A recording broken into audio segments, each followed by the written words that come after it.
Hello friends, the objective of this learning unit is, after the completion of this unit, learners will be able to discuss the fundamental elements of learner-centered assessment.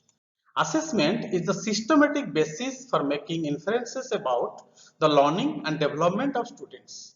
It is the systematic collection, review and use of information about educational programs undertaken for the purpose of improving students' learning and development.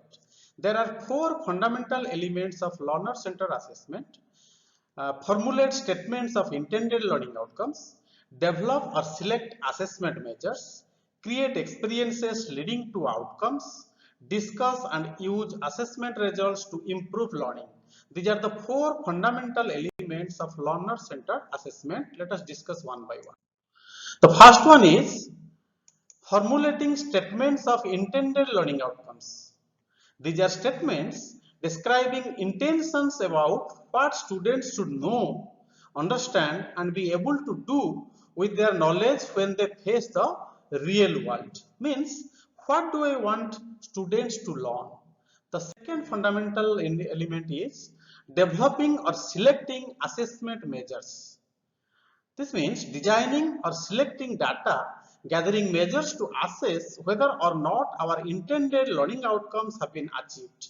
It includes direct assessment and indirect assessment. In direct assessments, we have projects, products, papers, theses, exhibitions, performances, case studies, portfolios, interviews, and oral exams, which ask students to demonstrate what they know or can do with their knowledge. In indirect assessments, self-report measures such as survey, interviews, and focus groups in which students share their perceptions about what they know or can do with their knowledge. So this is about the second fundamental element of learner-centered assessment, that is developing or selecting assessment measures.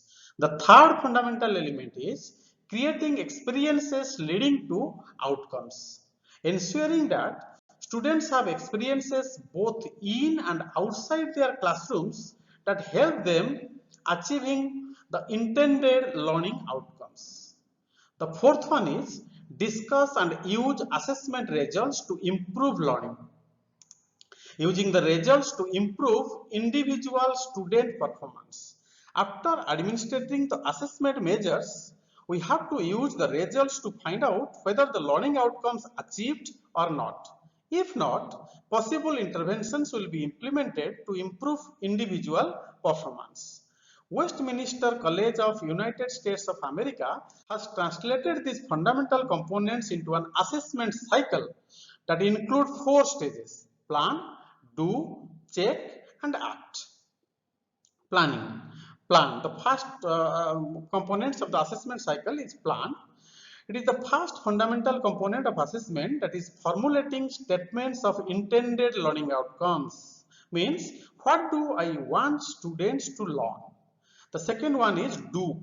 This stage includes the second and third fundamental components of assessment, that is developing or selecting assessment measures and creating experiences leading to outcomes. It says, how do I teach effectively? Next is check. This stage involves evaluation of assessment data, a part of the fourth component of assessment. Here the teacher checks, are my outcomes being met? The fourth component of the assessment cycle is act. This stage involves reinforcing successful practices and making revisions to enhance student learning. It is also a part of the fourth component of assessment, that is discuss and use assessment results to improve learning. It says, how do I use what I have learned? Friends, I hope you got the details about learner-centered assessment. Thank you very much for watching this video. In the next video, we'll discuss about holistic assessment. Thank you.